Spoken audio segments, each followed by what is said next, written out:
नमस्कार, आपके साथ मैं हूं सबीना तामंग देशमुख। हमास इजरायल महायुद्ध से जुड़ी हर बारीक से बारीक जानकारी के साथ हाजिर।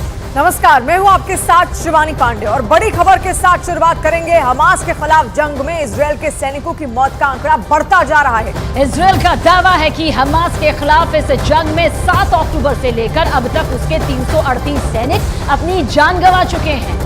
देखिए, कई सैनिक अब तक अपनी जान गंवा चुके हैं और जंग में जो आंकड़ा सामने आया है वो 338 का है, जितने इजरायली सैनिक अपनी जंग में जान गंवा चुके हैं। तो हमास इजरायल महायुद्ध को लेकर इजरायल को जो नुकसान यहां पर हुआ है, इजरायल ने जो अपने सैनिक 338 गंवाए हैं हमास के हमले में, उसका जिक्र यहां पर दावे के तौर पर इजरायल की तरफ से किया गया है। और तस्वीरें भी आप तबाही की देखिए किस तरीके से वहां से सामने आ रही हैं। एक के बाद एक हर मोर्चे पर इजरायल लगातार गाजा को, हमास को घेरता हुआ दिख रहा है और हमास के कई ठिकाने उसकी तरफ से अब तक नेस्तनाबूद इसी तरीके से किए जा चुके हैं।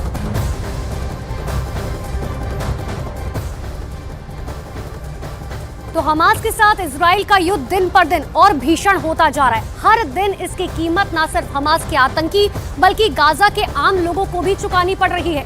ऐसे में हमास जल्द से जल्द इस युद्ध से निकलना चाहता है और इसके लिए वो हर दिन कोई ना कोई एक नया हथकंडा अपना रहा है, लेकिन इजराइल है कि मानता नहीं।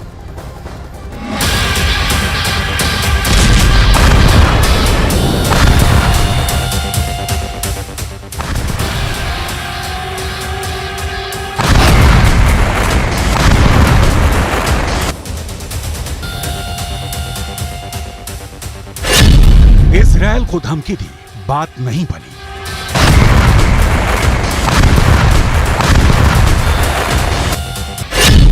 कुछ बंधकों को रिहा भी किया, बात नहीं बनी।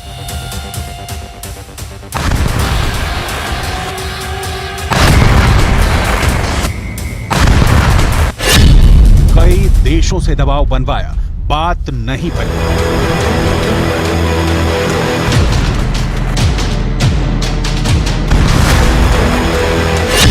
साथी संगठनों से हमला करवाया, बात नहीं बनी।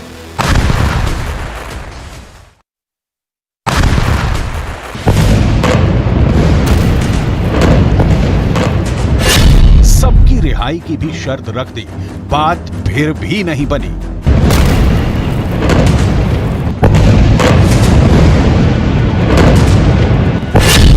अब हमास ने दे दी है इमोशनल धमकी।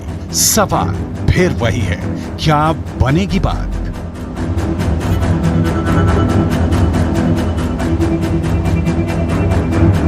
हर दिन इजरायल के हमलों में खुद को बर्बाद होता देख हमास घबराया हुआ है। हर रात के हमले के बाद सुबह के आंकड़ों में हमास आतंकियों की तादाद कम से कम होता देख हमास बौखलाया हुआ है। वो इजरायल को लगातार सब कुछ बर्बाद करने की धमकी दे रहा है। वो इजरायल को फिर से 7 अक्टूबर जैसे कई हमलों की भी धमकी दे रहा है। लेकिन हमास को खत्म करने की कसम खा बैठे इजरायल को मानो ना कुछ सुनाई दे रहा है, ना कुछ दिखाई दे रहा है, बल्कि हर धमकी के बाद इजरायल का हमला और तेज होता जा रहा है। ऐसे में अब हमास ने एक नया दांव खेला है, इमोशनल धमकी वाला दांव।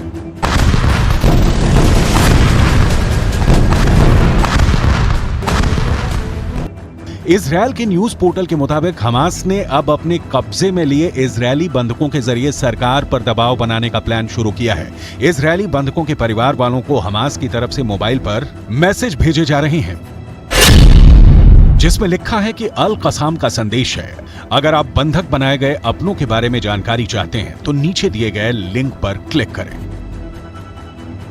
जाहिर है हर कोई बंधक बनाए गए अपनों के बारे में जानकारी के लिए परेशान है और उसका हाल जानने को बेताब है। ऐसे में हर कोई इस लिंक को क्लिक कर रहा है और क्लिक करने के बाद स्क्रीन पर एक और संदेश दिखाई पड़ता है, जिसमें हमास की सैन्य शाखा के नाम के साथ लिखा है कि हमने आपकी सरकार को कैदियों की अदला बदली की पेशकश की है, लेकिन आपकी सरकार की तरफ से इसे नामंजूर कर दिया गया। हम आपको बताना चाहते हैं कि हम वही संदेश आप तक पहुंचाना चाहते हैं कि हम इजरायल के सभी बंधकों को रिहा करने को तैयार हैं, बशर्ते आपकी सरकार फिलिस्तीन के सभी कैदियों को रिहा करे।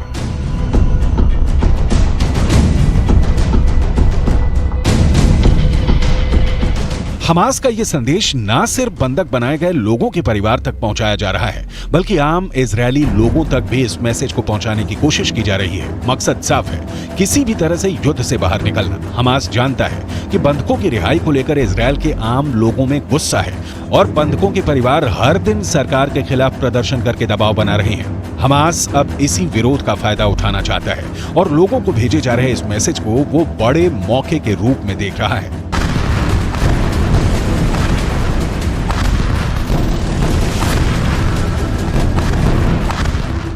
हमास जानता है कि अगर ये कार्ड काम कर गया तो कुछ बंधकों की रिहाई मात्र से ही वो इस जंग को बिना किसी नुकसान के जीत लेगा, क्योंकि नागरिकों की बंधक बनाने की रणनीति ही इस जंग से बाहर निकालने के लिए बनाई गई थी।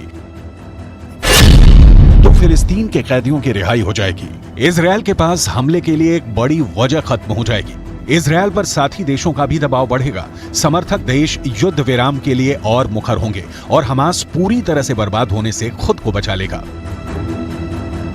लेकिन इजरायल के प्रधानमंत्री नेतन्याहू के रुख और आक्रामकता को देखकर यह कह पाना मुश्किल है कि हमास का यह प्लान कितना कामयाब होगा, क्योंकि हर तरफ से हमले और दबाव के बाद भी इजरायल रत्ती भर भी पीछे नहीं हटा है और हमास को खत्म करने के लिए वो युद्ध के हर दिन को पिछले दिन के मुकाबले ज्यादा खौफनाक और आक्रामक बनाता जा रहा है। ऐसे में हमास की ये इमोशनल धमकी प्लान कामयाब होगी, इसमें शक तो जरूर है।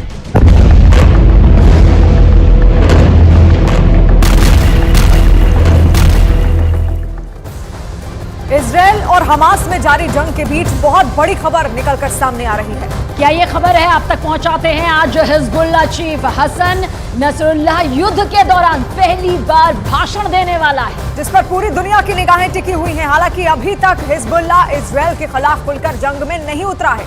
दूसरी तरफ इजरायल के घेरने वाली चौकड़ी में चौथे किरदार की जल्द एंट्री होने वाली है और इसी के साथ माना यह भी जा रहा है कि इराक और सीरिया में मौजूद ईरान समर्थित लड़ाके जंग में उतरने वाले हैं। इतना ही नहीं, तीसरा अपडेट यह है कि सीरिया ने हिजबुल्लाह को मिसाइल डिफेंस सिस्टम देने का ऐलान भी कर दिया।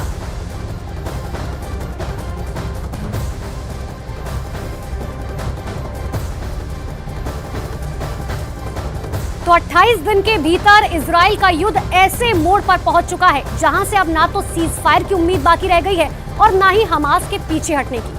क्योंकि आप समझिए, अब हमास का साथ देने के लिए ईरान ने अपने पत्ते खोलने शुरू कर दिए हैं। इराक और सीरिया में मौजूद ईरान समर्थित लड़ाके अब लेबनान और वेस्ट बैंक पहुंचने वाले हैं। इस बात का ऐलान अब से कुछ घंटे पहले ही हो चुका है। ये दोनों ग्रुप अगर युद्ध में उतरे तो ये जंग और विध्वंसक हो जाएगी।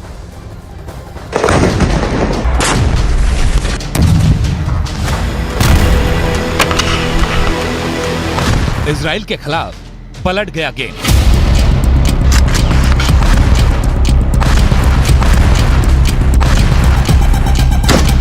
ईरान का खूंखार दस्ता लेबनान रवाना।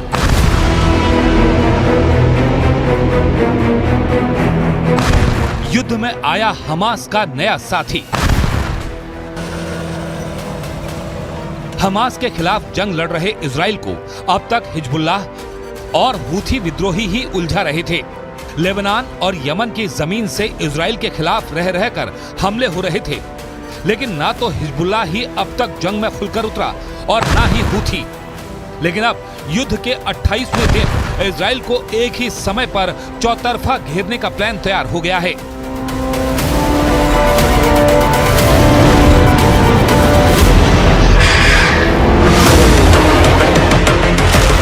इराक में मौजूद ईरान समर्थित लड़ाकों ने युद्ध में उतरने का ऐलान कर दिया है। सीरिया में सक्रिय ईरानी समर्थित मिलिशिया ग्रुप इमाम हुसैन ब्रिगेड ने भी जंग के लिए लेबनान कूच करने का ऐलान कर दिया है। यानी अब ये साफ हो चुका है कि ईरान अब हमास को इजराइल के खिलाफ युद्ध में अकेला नहीं छोड़ने वाला। ईरान समर्थित लड़ाकों के सीरिया और इराक से कूच करने के बाद युद्ध में कैसे नया मोड़ आने वाला है, अब जरा वो समझिए। सीरिया में मौजूद ईरानी समर्थित लड़ाके सीरिया से लगने वाली लेबनान की सीमा में पहुंचेंगे और इधर से इराक में मौजूद ईरानी समर्थित लड़ाके इराक से सीरिया होते हुए वेस्ट बैंक में दाखिल होने की कोशिश करेंगे। मतलब एक साथ ये दोनों ईरानी समर्थित ग्रुप इजराइल के खिलाफ दो मोर्चों को मजबूत करेंगे। युद्ध के मैदान में इस बड़े डेवलपमेंट के बाद ईरान भी अब पूरी तरह एक्टिव हो गया है। ईरान पर अब तक पर्दे के पीछे से ही हमास को कंट्रोल करने के आरोप लगते रहे थे, लेकिन अब ईरान भी धीरे धीरे अपने गेम से पर्दा उठा रहा है। गुरुवार को ईरान के विदेश मंत्री ने बयान जारी कर कहा, मैंने हमास के पॉलिटिकल ब्यूरो के प्रमुख से फोन पर बात की। बातचीत में गाजा और वेस्ट बैंक में बने हालात पर चर्चा हुई।